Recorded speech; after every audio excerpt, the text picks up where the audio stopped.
What you need in the building once again, and went for a walk. Some sweating. Yeah, let's talk about this thing. Who you fought, who you beat. Why is it so important? And all the other records and all the other stats are not really that important. All right, so who you fought and who you beat is important because that really denotes the testing of your skill and your abilities and what you have, what you could bring to the table. So, let's say, for example, you're like, um, you know, uh, the Thai fighter, right? The kid who is 54-0. Now you say, well, 54-0, man, or as we say, Mayweather's 50-0, or you know, Ricardo El Finito Lopez uh, was 51-0, I think, right? Something like that. But here's the thing: who you face is more important than how undefeated you were, or how many fights you won, or how many championships you won. And I remember talking to guys on I forgot what the name of the guy's channel was, and I was saying that championships, or being a world champion, comes secondary to the competition. And a lot of people to this day said that I said that championships or being a world champion is not important, and I never said that. Okay, but it is what it is. See, the late great Roger Mayweather, amongst many other old school people, will tell you, and you hear it all the time. In fact, just up to recently, and even now, the argument is still in effect. From what I see, I heard Nestor Gibbs talking about it, and they were saying that even to this day, Jamal Charlo hasn't faced anybody. This is what they're still saying, and he's a two-time world champion, right? What really holds credence is the level of opposition you face. They say you're the goods. This is why we're talking about Terrence Bud Crawford. We say, hey man, he ain't faced nobody, right? It's not that he didn't face anybody, but he didn't face the top tier, top level opposition of his weight class. And people dub him pound for pound number one and so on, right? So Gennady Golovkin, we used to say he ain't faced nobody, right? Who did he win his world championship from? And that kind of thing. So a lot of times, who you face and who you beat, according to the late great Roger Mayweather, amongst many people, is very important. It supersedes winning championship belts. What good is it winning a world championship belt? I'll give you an example of a guy who beat world champions and former world champions, right? But he never got to become a world champion. Okay, uh, he had the opportunity, but he fell short. Hector Lopez, go look him up. All right, his son right now is boxing. In boxing, he's damn good boxing. But this is a guy who faced Costa Tszyu, arguably beat him, as he was on the come up. He faced Roger Mayweather. He faced what's the kid now? What's the guy name? The guy that faced Colonel Whitaker. I forgot what his name is. He faced several former world champions, and he even faced a world champion, but he didn't get the nod. But the point is that he's ranked higher than several other world champions in his era who didn't face anybody. He ain't faced nobody. See what I'm saying? You rank him, you esteem him higher because he literally faced the big name guys of his day, the guys who were esteemed very highly, the elite guys of his day. And Juan Lascanzo never won a world championship. I thought he beat the Guyanese kid, right? I thought he beat him, but they didn't give him the nod. And the same thing can be said of Sergey Derevyanchenko, who should have beaten Gennady Golovkin, right? For Gennady Golovkin, for Danny Jacobs, for two other really good fighters, but not world champions. And the sad thing about this is, we would look at him and say, "Oh, he was with a world champion. He wasn't a world champion, so that means he wasn't good." No, you can't say that shit. You can't. You can't overlook Derevchenko. And I could think of several other fighters in recent times and in past times who should have been world champion. You know, I think of Zahir Rahim. You know, uh, he should have faced Manny Pacquiao because he beat Eric Morales, right? You know what I'm saying? Um, never was a world champion, but faced really good competition, better than some world champions who became world champion. You know what I'm saying? So I say all of this to the effect that I hear a lot of times people talk about, how many world titles or how many divisions a guy went through, or things like how many championships he won, and or things like how much money he made. Listen, that is irrelevant to who you face and who you beat. That's why we can use that for cross eras. We can use that across eras. When a lot of people like to talk about, oh, but there are more championship belts today than there were throughout all history. Okay, so let's forget the championship belts. Let's forget all of that, and let's just talk about the name fighters of the day. The really good, the really great fighters of the day. Emmanuel Burton comes to mind. Emmanuel Burton faced top tier competition. He didn't come out on top all the time. Some people thought he beat John Molina. Okay. He didn't come out on top all the time, but he faced the best. Now, because he wasn't the A side, he didn't get all the decisions. You know what I'm saying? But he faced far better competition than a lot of people who became world champions. You know what I'm saying? And that has to count for something. Facing the competition to start with has to count for something. And then the second thing that has to count for something is the fact that you beat them. How many of those guys you beat?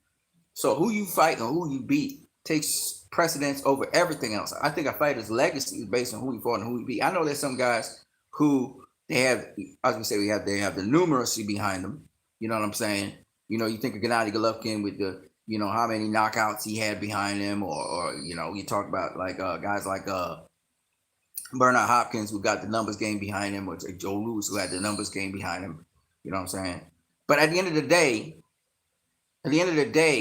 yeah, we can look at the numbers, but what's the quality of opposition we had throughout all those numbers? And I think that's the thing that, a lot of people overlook. Like they keep on saying certain things. Like I even heard, what's the channel's name? I forgot what the channel's name is. It's not Jay Breezy. It's not Jay Breezy. Jay Breezy. I'm subscribed to Jay Breezy, but it's not him. It's the kid from Michigan. Forgot what his name is. It'll come to me. But he was saying something that was really funny again. He was talking about, Canelo. Yeah, he ducked Charlo. Yeah, he ducked Andre. But he's saying, fighters throughout history ducked other fighters. Like Sugar Ray Leonard ducked Aaron Pryor. Mayweather ducked a whole set of people. And I'm like, no, Mayweather didn't duck a whole set of people. That's lies that the media has circulated concerning Floyd Mayweather. He didn't duck and dodge nobody. He tried to make fights with guys. He tried to get fights with guys. Whether he was Pretty Boy, whether he was Money Mayweather, he tried to get those fights. But the guys, and they turned him down. Okay, he'd been turned down. Well, how on earth you make an agreement, you make a proposal to somebody, and they turn you down? How is that? And he wasn't shortchanging nobody. Money was good and everything. He just asked Pacquiao to take the test. You know what I'm saying? Since 1999, he's been chasing down Shane Mosley. He said, Shane Mosley, man, let's make this fight. I'm gonna do it at your weight class. I'm gonna come up to lightweight and fight you. And Shane Mosley said, well, give me $10 million when we make it happen. And ain't nobody was getting $10 million at that time. Okay? Outpriced himself. And then second time around, Mayweather called out Shane Mosley. He said, I hear that Shane Mosley, this was in 2005, I hear Shane Mosley is coming down to welterweight. Floyd Mayweather is willing to face Shane Mosley at welterweight. And Oscar De La Hoya, right? Neither of them answered the call when Larry Merchant tried to peck him, in 2006 when Mayweather needed an opponent and wasn't going to be Oscar. He had freed himself from, Bob Aaron's contract. And Larry Merchant asked Shane Mosley after he beat Fernando Vargas second time. He asked him, he said to Shane Mosley, I hear Floyd Mayweather, man, he's at welterweight. I hear you coming back down to welterweight. Why don't you fight Floyd Mayweather this year? Oscar De La Hoya going to happen next year. Why don't you be the first guy to beat him? And Shane Mosley said, well, you know what? I had 2 fights this year. You know what I'm saying? I want to just wait it out. I want to have my vacation. When Larry Merchant pursued him even further, said, You don't want to fight Floyd Mayweather. You don't want to fight this young kid, this pound for pound number one, the pound for pound king. You don't want to fight him. Shane Mosley was like, Hey, man, I right now my tooth, man. I think one of my teeth are loose. You know what I'm saying? Shane Mosley ducked his ass. Okay, so when in 2010, Shane Mosley beeping horns in 2009, coming out at the end of Floyd Mayweather's fight with Juan Marquez, bum rushing his ass because he's the money man now, right? So he want to get some of that paper, you know what I'm saying? And Shane Mosley has the audacity to talk about Floyd ducking people and picking and choosing. Fuck out of here, Shane Mosley. Just be happy he picked you, okay? And gave you an ass beating. You knew you was going to get ass beaten all the way back to 1999. Floyd was going to come up to your weight class and whip your ass and you're going to look stupid. So shut up. You know what I'm saying? Floyd Mayweather didn't duck or dodge nobody. Okay, Winky Wright was a middleweight. Yeah, Corey Spence was a junior middleweight. Floyd was trying to make a fight with these guys outside of his fucking weight class. Okay? He didn't duck or dodge nobody. The fights just never came through. Okay, so I'm just saying that Canelo literally had a mandatory, which was Jamal Charlo, who was in his fucking weight class. Okay, and what did he do? He took the French fries belt from the WBC and he relinquished his WBC title. Okay, I straight fucking talk right there. Excuse me. Can't believe these bitch ass niggas.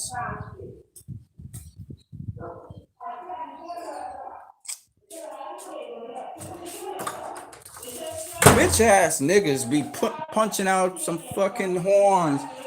What the fuck is wrong with you motherfuckers? So anyway, sorry about the cursing. Just so annoying sometimes. So anyway, I was just saying that this is what went down. Floyd never duck or dodged nobody. He definitely didn't duck or dodge Manny Pacquiao. Right, I remember Antonio Margarito was throwing shade because Bob Arum was throwing shade because Floyd didn't fight his fighter, okay? As if he was the only way to go, you know what I'm saying? Because Bob Arum was trying to force Floyd to face Antonio Margarito when Floyd wanted to face Oscar De La Hoya. Floyd bought his way out of the contract and did his own thing. He never looked back at Bob Arum. And Bob Arum spited him for that with the Manny Pacquiao thing. He was like, you never gonna face Manny Pacquiao. Just like how right now Bob Arum's trying to spite Devin Haney, you know what I'm saying? Devin Haney was the mandatory for Lomachenko, and Lomachenko applied to be the French fries champion as well. Okay, and that's a French fries belt by WBC. That's a shitty ass belt. That's a stupid ass belt. WBC has not made any sense. Now I'm hearing that Teofimo Lopez can get the French fries belt.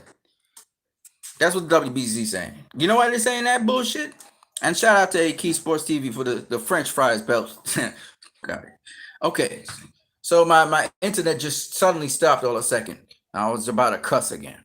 Yeah, so my thing is this. I mean, I'm being aggressive and I'm cursing and swearing. That's not so cool, but my thing is this, okay? My thing is this.